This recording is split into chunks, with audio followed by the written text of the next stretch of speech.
ብርሃን ባንክ ዘመናዊ ቀልጣፋና ምቹ አገልግሎቱን በተሻለ ቅርበት ለውድ ደንበኞቹ ማቅረቡን በመቀጠል የሞባይል ባንኪንግ አገልግሎት ተጠቃሚ እንድትሆኑ በአክብሮት ይጋብዛል። በዚህ አገልግሎትም ደንበኞች የሞባይል ስልካቸውን ብቻ በመጠቀም የሂሳብ እንቅስቃሴያቸውን ማወቅ፣ አጭር የሂሳብ መግለጫ መጠየቅ፣ የቼክ ደብተር ማዘዝ፣ የቼክ ክፍያ መረጃ መከታተል፣ የውጭ ምንዛሬ ተመን ማወቅ፣ ከአንዱ ሂሳብ ወደ ሌላ ሂሳብ ገንዘብ ማስተላለፍ፣ ቋሚ ክፍያ ትዕዛዝ መስጠት፣ የብድር ክፍያዎችን መፈጸም ይችላሉ። በዚህ አጋጣሚም የብርሃን ካርዶን በመጠቀም በሽያጭ ማዕከል ማሽን ፖስ ለግብይቶ ክፍያውን መፈጸም እንደሚችሉ ብርሃን ሲያበስራችሁ በታላቅ ደስታ ነው። በጊዜና በቦታ ያልተገደበ ምቾትና ዘመናዊነትን ያነገበ አገልግሎት ተጠቃሚ ስናደርገው ደስ ይለናል። ብርሃን ባንክ፣ እንደ ስማችን ብርሃን ነው ስራችን። እንዴት ናችሁ የተወደዳችሁ? በሳምንቱ መጨረሻ ባለፈው ሳምንት መጨረሻ በነበረው የማንቸስተር ደርቢ ላይ አንድ የተጠቀመ ሰው በማንቸስተር ዩናይትድ በኩል ኮቢ ሜይኑ ነው ማለት ይቻላል። በእርግጥ እንደ ፐርፎርማንስ በጣም ጥሩ ፐርፎርማንስ ስለነበር ለበርካታ የማንቸስተር ዩናይትድ ተጫዋቾች የተዋጣለት ቅዳሜ ከሰዓት ነበር ማለት ይቻላል። ግን ከሁሉ በላይ የአሰልጣኝ ለውጥ፣ የሩበን አሞሪም ከኃላፊነት መነሳትና የማይክል ካሪክ መምጣት የበጀው አንድ ሰው የሚመስለው ኮቢ ሜይኑ ነው። ከዚህ በኋላ እንዴት ይሆናል የሚለውን ባላቅም ግን በጨዋታው ላይ በጣም አስደናቂ ነበር በእኔ ግምት።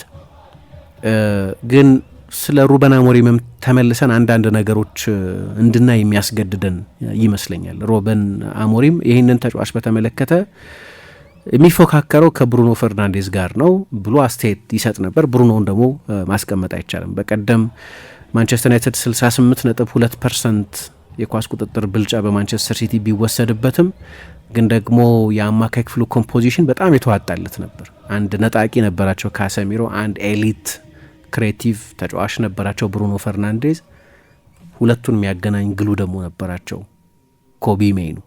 የጨዋታ ፍጥነት የሚወስን በመከላከሉም በጣም ጥሩ የሆነ ተጫዋች ነው። ለምሳሌ ብሩኖ ከሁሉም ተጫዋቾች የበለጠ ብዙ ኳስ ነክቷል፣ ከሁሉም ተጫዋቾች የበለጠ ብዙ የጎል እድሎች ፈጥሯል። ግን ደግሞ ሜይኑ በፓስ በጨዋታ ውስጥ ሁለተኛ ነበር በጋራ 91.4% ኳስ የማቀበል ስኬት ነበረው። 51 ጊዜ ኳስ ነክቷል። የቡድኑ ግሉ ነበር ማለት ይቻላል። አሰልጣኝ ሩበን አሞሪም እንዳልኩት በውሳኔ ተጫዋቹን የመጠቀም ምንም ፍላጎት አልነበረውም። በዚህ ውድድር ዘመን የፕሪሚየር ሊግ ጨዋታ ጭራሽ አስጀምሮት አያውቅም። ካለፈው ሜይ ጀምሮ የፕሪሚየር ሊግ ጨዋታ አልጀመረም። ይሄ እነሱ አንድ ሚዘረብሊዝም የሚሉት ነገር አለ በማንቸስተር ዩናይትድ። ሁሉም ነገር ሚዝረብል ነው፣ ሁሉም ነገር መጥፎ ነው የሚል መልእክት ያስተላለፍ ነበር። አሁን ማንሳት የፈለግኩት ስለ ኮቢ ሜይኑ ብቻ አይደለም። አሰልጣኙ በጠቅላላው ሩበን አሞሪም በውጤት በስታቲስቲካዊ አነጋገር በክለቡ ታሪክ በጣም መጥፎ ጨዋታ የማሸነፍ ሪከርድ ካላቸው አሰልጣኞች መካከል አንደኛው ነው። የተሰናበተው ግን በዛ ምክንያት አይደለም። ከኃላፊነት ያስነሳው ውጤት አይደለም። ከኃላፊነት ያስነሳው ሌሎች ምክንያቶች አሉ፣ በጊዜው ብዙ የተነጋገርንባቸው። ግን አንደኛው ምክንያት የሚመስለው የሚሰጣቸው አስተያየቶች ናቸው። በተለይ አንዳንድ ተጫዋቾችን በተመለከተ የሚሰጣቸው አስተያየቶች በአጠቃላይ ይሄ ሚዘረብል ነው ሁሉም ነገር ብሎ የማመን ነገር። ለምሳሌ በአንድ ምሳሌ ልጥቀስ። የመጀመሪያው ሬድ ፍላግ፣ የመጀመሪያው ምልክት የታየው በኃላፊነቱ 2 ወር ገደማ እንደቆየ ያለፈው ጃንዋሪ፣ የዛሬ ዓመት አካባቢ የነበረው ጃንዋሪ 2025 ላይ የአሞሪም አሰልጣኝነት 2 ምርጥ ውጤቶች ነበሩ። ከምርጦቹ ውጤቶች መካከል ሁለቱ ከሚባሉት መካከል አንደኛው በቀናት ልዩነት ውስጥ በአንፊልድ ባለፈው የውድድር ዘመን ሻምፒዮን ከነበረው ሊቨርፑል ጋር 2-2 የተለያየበትና አርሰናልን ከኤፍኤ ካፕ በኤምሬትስ ሊያውም 60ኛው ደቂቃ ላይ አካባቢ ዳሎን በቀይ አጥቶ ተጨማሪ 30 ደቂቃ ተጫውተዋል እንደምታውቁት። ስለዚህ ለአንድ ሰዓት ያህል በ10 ተጫዋች ተጫውቶ አርሰናልን ከውድድር ውጭ ያደረገበት ነው። እነዚህ በጣም 2 ምርጥ ውጤቶቹ ናቸው። 2 ከሜዳ ውጭ የተገኙ ውጤቶቹ ናቸው። በኋላ በሁለተኛው የውድድር ዘመን አጋማሽ በኤቲሃድም ሲቲን አሸንፏል። ግን እነዚህን 2 ጨዋታዎች ካደረገ በኋላ በሳምንቱ ማንቸስተር ዩናይትድ ከብራይተን ጋር ተጫወተ እና በብራይተን 3-1 ተሸነፈ።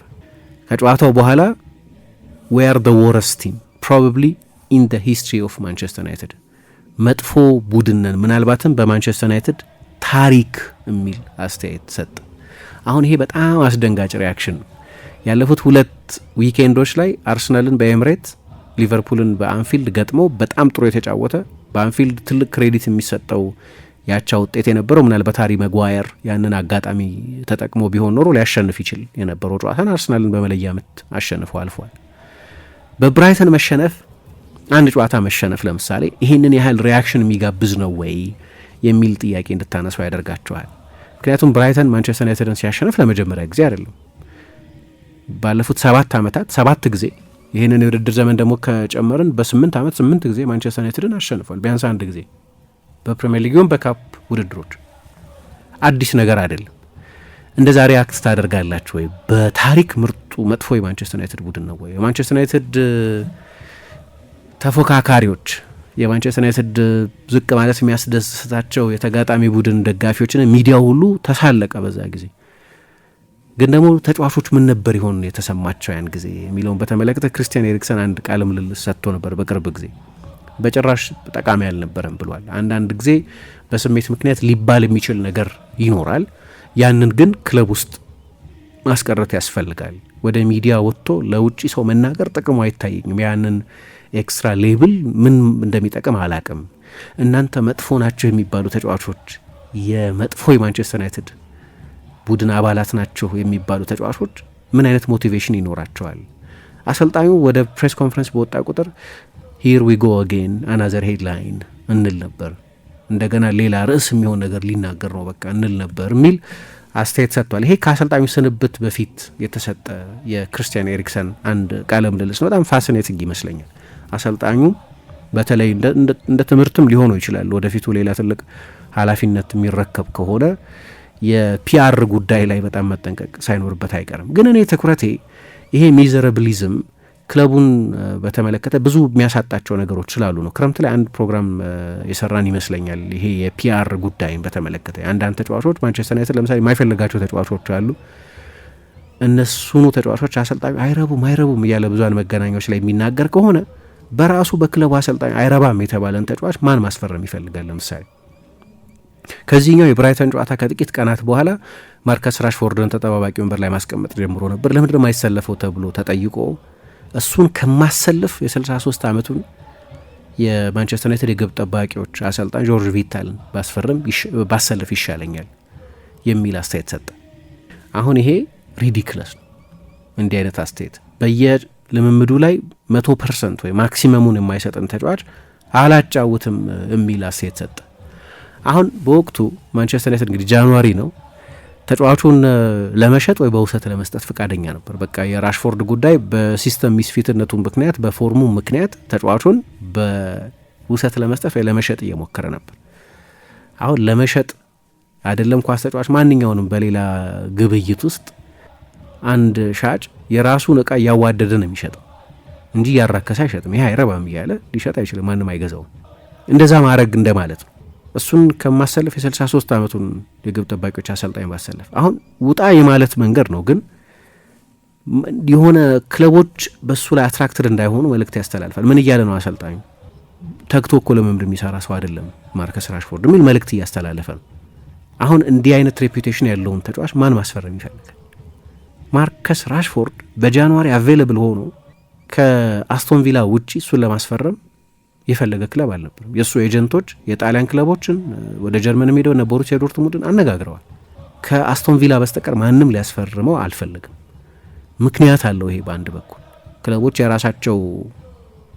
የራሳቸው ግምገማ ይኖራቸዋል ተጫዋቾችን በተመለከተ። ግን ራሱ አሰልጣኙ ተግቶ ልምምድ አይሰራም ተጫዋቹ። ለዚህ እኔ የ63 ዓመቱን የግብ ጠባቂዎች አሰልጣኝ ባሰልፍ ይሻለኛል ካለ ክለቦች ደግሞ ሰርቫይቭ ከሚያደርጉባቸው መንገዶች መካከል አንደኛው ተጫዋቾች መሸጥ አትችሉ ማለት ነው። ተጫዋቹ በኋላ ትንሽ ቆይቶ አንቶኒን በተመለከተ አንቶኒ በውሰት ወደ ሪያል ቤቲስ ሄደና ጎሎች ማስቆጠር ጀመረ። እንደሄደ ጎሎች ማስቆጠር ጀመረና ከሪዮ ፈርዲናንድ ጋር አንድ ቃለ ምልልስ ነበረው ሩበን አሞሪም። እንዴት ነው ማንቸስተር ዩናይትድ ውስጥ አቅቶት ሳይሳካለት ቀርቶ ወደ ቤቲስ ከሄደ በኋላ እንደዚህ ጎል ማስቆጠር የጀመረው? ትልልቅ ጨዋታዎች ላይ ሪያል ማድሪድ፣ ባርሴሎና ላይ ሳይቀር ጎል ማስቆጠር የጀመረው እንዴት ነው? እንዴት ይሄ ሊሆን ቻለ ብሎ ሲጠይቀው በፕሪሚየር ሊግ ለመጫወት የሚያስችል ፊዚካሊቲ ስለሌለው ነው። ኢፍ ዩ ፕሌይ አገንስት ኤኒ ቲም ኢን ኢንግላንድ ፊዚካሊቲ ዜር፣ ከእንግሊዝ ቡድን ጋር ስትጫወት አካላዊነቱ አለ እና እሱ የተቸገረው በዛ ነው። ብዙ ፋክተሮች አሉ፣ ግን አይ ጋራንቲ ኢትስ ዘ ፊዚካሊቲ ያለ አካላዊ ችግር ነው። በፕሪሚየር ሊግ ለመጫወት የሚያስችል ፊዚካሊቲ ስለሌለው ነው አለ። አሁን ማንቸስተር ዩናይትድ ከአንቶኒ ጋር መለያየት ይፈልጋል። በቃ አልተሳካም። ያ የ100 ሚሊዮን ዩሮ ዝውውር የሰራ አልነበረም ከፍላሾች በስተቀር መጀመሪያ በመጣ ሰሞን ከነበረ ምልክት በስተቀር። ግን ለመሸጥ ተመሳሳይ ቅድም ስለ ራሽፎርድ ያልኩት ነው። አሰልጣኝ ዲፕሎማቲክ ሆነው ጥሩ ነው አንቶኒ ሲሳካለት ማየት። አሁንም የማንቸስተር ዩናይትድ ተጫዋች ነው፣ ስለዚህ እንዲሳካለት እመኛለሁ፣ ደስ ብሎኛል ይህን እያደረገ ስለሆነ፣ ምናልባት ለውጡ ጠቅሞት ይሆናል እንደዚህ ማለት ይችል ነበር። ይሄ አንስፖክን ሰብቴክስት ይባላል፣ ሳትናገሩ የምታስተላልፉት መልእክት። ተጫዋቹን መሸጥ እንፈልጋለን፣ ደግሞ ለመግዛት የተሻለ ፖቴንሻል ያላቸው የፕሪሚየር ሊግ ክለቦች ናቸው፣ ስለዚህ በጣም ጥሩ ነው የሚል ሳትናገሩ የምታስተላልፉት መልእክት ነው ይሄ ውስጠ ወይራ መልእክት የሚባለው። ያንን ማድረግ ይችል ነበር፣ ግን በቃ ለፕሪሚየር ሊግ እኮ አይሆንም እሱ፣ ለዛ ነው እኮ ያልተሳካለት ካላችሁ ግን የፕሪሚየር ሊግ ክለብ ምንም ቢያደርግ እዛ አይሳካለትም። ተጫዋቹን ለማስፈረም ፍላጎት አይኖረው። የተጫዋቹ ዋጋ ማራከስ ማለት ነው ይሄ። እንዲህ አይነት አስተያየት መስጠት የተጫዋቹ ዋጋ እኔ ስለሆንኩ አይደለም ያልተሳካለት የሚል ኢጎ ዲፌንስ የሚባል ሰበቡን ያደለሁም የሚል መልእክት ለማስተላለፍ ይመስላል። በኋላ ደግሞ የዩሮፓ ሊግ የፍጻሜ ጨዋታ መጣ ሜይ ላይ እና ማንቸስተር ዩናይትድ በዛ የዩሮፓ ሊግ የፍጻሜ ጨዋታ በመሸነፉ ምክንያት በ100 ሚሊዮን ፓውንድ የሚጠጋ ገንዘብ አጥቷል ከቻምፒየንስ ሊግ እግር ኳስ። ግን እዛ ጨዋታ ላይ አንድ ትልቅ ውሳኔ አሳልፎ ነበር። አሌሃንድሮ ጋርናቾን ተጠባባቂ አድርጎ ከቢልባኦ ጋር፣ ከሊዮን ጋር፣ ከሪያል ሶሲዳድ ጋር ከእነዚህ ሁሉ ቡድኖች ጋር በተደረጉ ጨዋታዎች ላይ የመጀመሪያ ተሰላፊ ነበር ጋርናቾ። የፍጻሜው ጨዋታ ላይ ግን ሜሰን ማውንትን ተጠቀመበት። እንግዲህ ማውንት በዚህ ዓመት ደህና ነው፣ ግን በመጀመሪያዎቹ 2 የውድድር ዘመናት ብዙ እየተጫወተ አልነበርም። አሁን ለምን ተጫዋቹን ተጠቀመበት አይደለም ርዕሱ፣ በቃ ታክቲካዊ ውሳኔ ሊሆን ይችላል። ከዛ ባለመሰለፉ ቅር ተሰኘ ጋርናቾ እና እስካሁን ድረስ ስሰለፍ ከቆየው በኋላ በፍጻሜው ጨዋታ ላይ ለምን እንዳልተሰለፍኩ አላውቅም ብሎ ተናገረ። እና ይሄ አሰልጣኙ በጣም አስቆጣ። ይህንን ያሉ ለነገሩ ተጫዋቾች ኢሞሽን ድሪቭን ሆነው በተለይ ከእንደዚህ የፍጻሜ ጨዋታ በኋላ አስተያየት ሲሰጡ ሰምተናል። ሌላም ጊዜ አሰልጣኝ ሩበን አሞሪም ግን በጣም የተበሳጨው በዚህ እና ምን ያለ ለምንድን ያላሰለፍከው ተብሎ ሲጠየቅ ምን ከቢልባኦ ጋር በተደረገ የዩሮፓ ሊግ ሴሚፋይናል ጨዋታ ላይ ትልቅ እድል ስቶ የለም እንዴ የሚል አስተያየት ሰጠ። ክሊር የጎል እድል እኮ አባክኗል የሚል አስተያየት ሰጠ። አሁን ይሄ ምን አይነት ሜሴጅ ነው ያስተላልፈው? ጋርናቾን መሸጥ ብትፈልጉም ምን እሱም እኮ አተቹኝ እሱም ዩዝለስ ነው የሚል አስተያየት እንደመስጠት ማለት ነው። በኋላ በዛው የዩሮፓ ሊግ የፍጻሜ ጨዋታ ሽንፈት ሰሞን አንድ ሎሪ ዋይትዌል የሚባል የአትሌቲክ ዘጋቢ አንድ ዘገባ ይዞ ወጣ። ከዚህ ጨዋታ በኋላ የማንቸስተር ዩናይትድ ተጫዋቾችን ሰብስቦ በተጫዋቾቹ ፊት ልምምድ ሜዳ ላይ ያንተ ክለብ ያንተ ኤጀንት ጥሩ ክለብ እንዲያገኝልህ ተመኝ ጸልይ ብሎታል እንዲያው ያሉ ነበሩ። ለክለቡም በቃ ተጫዋቹን ሽጡልኝ አልፈለገውም የሚል አስተያየት ሰጠ። ይሄ በሚዲያዎችም ተሰማ። ግን ራሱም ስቶ የለ እንደ ቢልባኦ ላይ ምን የሚል አስተያየት ሰጠና ያም የተጫዋቾችን ዋጋ ያወርዳል። ማንቸስተር ዩናይትድ ይህንን ተጫዋች 60 ሚሊዮን ፓውንድ በትንሹ ያገኝበታለሁ ብሎ ነበር ያሰበው። ከነ ማድዌኬ ከነ ኤላንጋ ያላነሰ ገንዘብ ይገኛል ከዚህ ተጫዋች ዝውውር የሚል ተስፋ ነበር። የክንፍ ተጫዋቾች የዝውውር ጊዜ ነበር ባለፈው ክረምት። ደግሞ እንዳጋጣሚ በኋላ ቼልሲ 30 ነው ከፍለው አለ በግማሽ። ምክንያቱም እንደዚህ አይነት ሲቹዌሽን ውስጥ ነው ያለው ተጫዋቹ። ጃንዋሪም ላይ ማንቸስተር ዩናይትድ ለመሸጥ በጣም ፍቃደኛ ነበር፣ በግልጽ ፍቃደኛ ነበር። ቼልሲ መባል የጀመረው ከአመት በፊት ነው። ግን ደግሞ ከዛ የፍጻሜ ጨዋታ በኋላ ከክለብ ጥቅም አንጻር ነው ይህን ነገር እያነሳው ያለሁት። ተጫዋቾችን ደጋፊዎች እንደፈለጋችሁ ልታስቡ ትችላላችሁ፣ መሸጥ አለባቸው እውነቱን ነው ልትሉ ትችላላችሁ። ግን ከክለብ ቤኔፊት አንጻር ግን የተጫዋቾችን ቫሊዩ ሜንቴን ከማድረግ አንጻር ግን ስተት ይመስላል። ከፍተኛ የፒአር ስተት ይመስለኛል በእኔ በኩል። በኋላ በስንት ድርድር ነው በ40 ሚሊዮን የተሸጠው?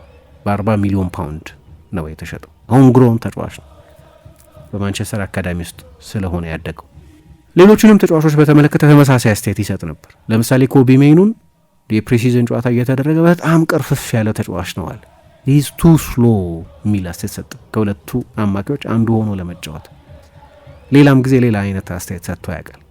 አሁን አሰልጣኙ በኃላፊነት ቢቆይ ኖሮ በጃንዋሪ በውሰት ወደ ናፖሊ ወይም ወደ ሌላ የፕሪሚየር ሊግ ክለብ ሊሄድ ይችል ነበር። ራስሙስ ሆይሉንድን በተመለከተ በፍጥነት አያስብም የሚል አስተያየት ሰጠ።